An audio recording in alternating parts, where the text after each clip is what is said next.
Here's how you can cheaply live on a cruise ship.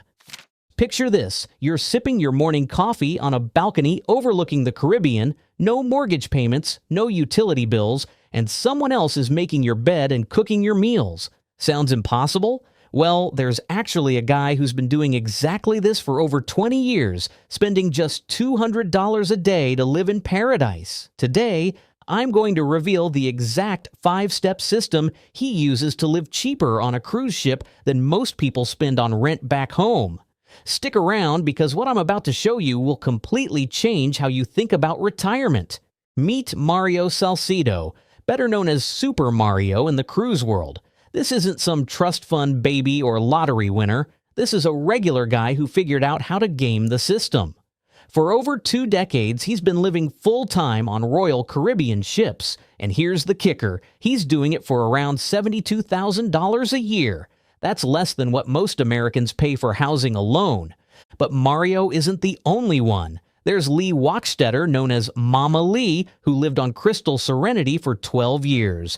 There's also Beatrice Mueller, who called Cunard's Queen Elizabeth II home for 14 years, and Morton Jablin, who lived on Regent Seven Seas for 13 years.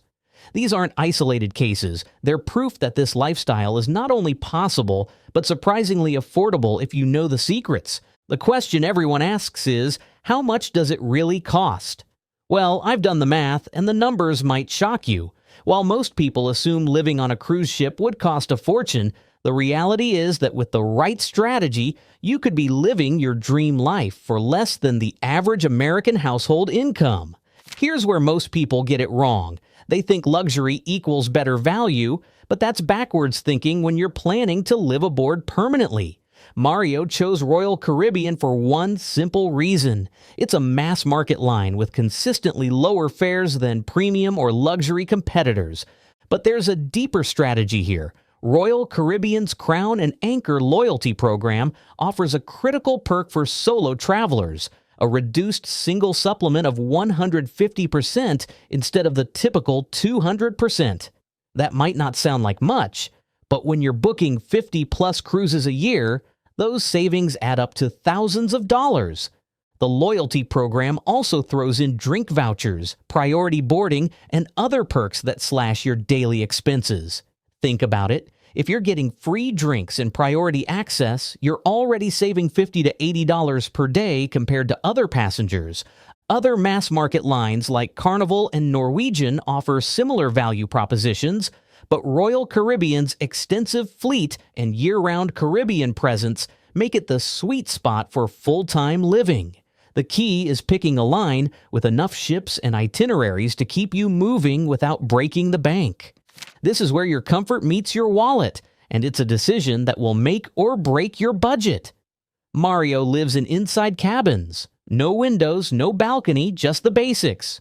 For most people, this sounds like torture, but here's his logic. You're barely in your cabin anyway. Think about it. You've got pools, restaurants, entertainment venues, and endless activities. Your cabin is just for sleeping and storing your stuff. An inside cabin on Royal Caribbean averages about $150 per day before taxes and fees. Upgrade to a balcony, and you're looking at least $100,000 annually. That's a $28,000 difference just for a window and some outdoor space. But here's what the cruise lines don't advertise. Inside cabins on newer ships are actually quite comfortable.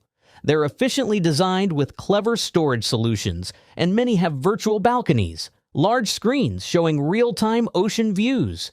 You get the ambiance without the premium price.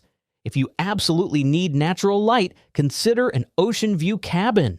It's a compromise between cost and comfort, typically running about 20 to 30% more than an inside cabin, but still significantly cheaper than a balcony.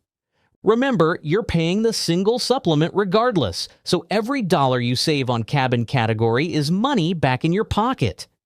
Over a year, choosing an inside cabin over a balcony could save you enough to take a luxury vacation on land. Here's where the real magic happens. Instead of booking one long cruise, you become a cruise nomad, constantly jumping between ships within your chosen cruise line.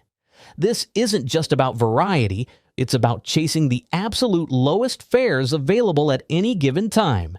Mario has this down to a science. He monitors pricing across Royal Caribbean's entire fleet, booking the cheapest itineraries regardless of which ship they're on. One week he might be on Symphony of the Seas, the next on Mariner of the Seas. The ships change, but the savings are consistent. This strategy works because cruise lines use dynamic pricing. A 7-day Caribbean cruise might cost $800 on one ship and $1,200 on another sailing the same week. By staying flexible with your ship choice, you can save 30 to 40% on your cruise fares. The logistics might seem overwhelming, but it's actually quite simple. You're essentially booking back-to-back cruises, often staying in the same cabin category across different ships. Most cruise lines will even help coordinate your transfers between ships when they're in the same port. There's another hidden benefit. You'll experience different ships, restaurants, and entertainment options. Instead of getting bored with the same routine, you're constantly discovering new amenities and meeting new crew members who become like family. The key is booking as far in advance as possible to lock in the lowest fares, then monitoring for price drops and repositioning your bookings accordingly. It takes some effort, but the savings are substantial. This might be the hardest pill to swallow for wanderlust-driven travelers, but it's absolutely crucial for keeping costs down. Mario spends 80% of his cruising time in the Caribbean, and there's a simple reason. It's the cheapest place to cruise. Caribbean itineraries are mass-produced. With dozens of ships sailing similar routes year-round, competition keeps prices low. A 7-day Eastern Caribbean cruise might cost $600 per person, while a comparable Alaska cruise could run $1,800 or more. The remaining 20% of Mario's cruises are repositioning sailings, those one-way trips when ships move between regions. Think transatlantic crossings when ships relocate from the Caribbean to Europe, or Panama Canal transits when they move between coasts. These repositioning cruises are often 50 to 70% cheaper than regular itineraries because they're one-way and don't follow traditional vacation patterns. Here's the math. If you spent the entire year cruising expensive destinations like Alaska, Northern Europe, or Asia, you could easily spend $150,000 to $200,000 annually. Stick to the Caribbean with occasional repositioning cruises, and you're looking at $70,000 to $80,000 for the same amount of time at sea. Yes, you'll see the same ports repeatedly, but think about it differently. Instead of being a tourist rushing through each destination, you become a local. You develop relationships with shop owners, discover hidden gems that day trippers miss, and truly experience Caribbean culture rather than just photographing it. Plus, the Caribbean's consistent weather means fewer sea days due to storms, more reliable itineraries, and better overall value for your money. This is where discipline separates the successful cruise ship residents from those who go broke living their dream. Every dollar you spend on board is a dollar that could have gone toward your next cruise, so you need to be strategic about your expenses. Mario's approach is almost monastic in its simplicity. He rarely leaves the ship in ports, avoiding expensive shore excursions that can cost $100 to $200 per day. He doesn't do specialty dining, skips the casino, and avoids drink packages. His one splurge?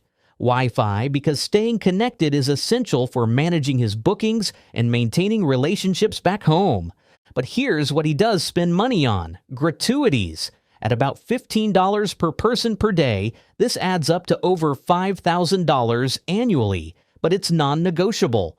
The crew becomes your extended family when you're living on board, and taking care of them ensures they take care of you.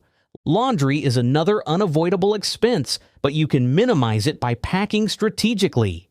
Bring clothes that mix and match, focus on wrinkle-resistant fabrics, and take advantage of any laundry deals the ship offers. The biggest money trap is treating every day like a vacation. Remember, this is your lifestyle now, not a week-long splurge. You don't need to buy a souvenir in every port or try every specialty restaurant. Save those experiences for special occasions. Here's a pro tip. Many ships offer free activities that most passengers ignore. Art auctions, cooking demonstrations, Dance classes and lectures can provide entertainment without the price tag. You'll also discover that some of the best experiences happen in the free venues. The main dining room often has better food than the specialty restaurants, and the theater shows are world-class entertainment at no extra cost.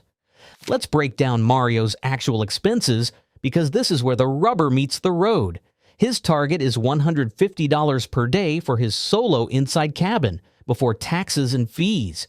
Add in port fees and taxes, about $20 per day, gratuities, $15 per day, and Wi-Fi, and you're looking at roughly $200 per day or $73,000 annually. But that's just the baseline. You'll have additional expenses, laundry, occasional shore excursions, medical needs, and personal items. Realistically, budget $80,000 to $85,000 for a comfortable but frugal cruise ship lifestyle. Compare that to the average American household, which spends about $63,000 annually just on housing, transportation, and food. For $85,000, you're getting housing, all meals, entertainment, housekeeping, transportation between destinations, and a lifestyle most people only dream about during their 2-week vacations. If you upgraded to a balcony cabin using Mario's system, you'd be looking at around $100,000 to $110,000 annually. Still expensive, but consider what you're getting: a floating apartment with ocean views, world-class dining, entertainment, and the ability to wake up in a different destination regularly. For comparison, Mama Lee spent $175,000 annually on Crystal Cruises. But that included a higher level of luxury, better cabin category, and more inclusive amenities. Even at that price point, she was getting exceptional value compared to luxury retirement communities on land. Before you start packing your bags, let's address the elephant in the room. This lifestyle isn't for everyone, and there are significant challenges that go beyond money. First, you need to stay healthy. Ship medical facilities are designed for minor emergencies, not ongoing health care. You can't get regular prescriptions filled for months at a time, and there's no dental care whatsoever. If you have serious health issues, this lifestyle becomes impractical and potentially dangerous.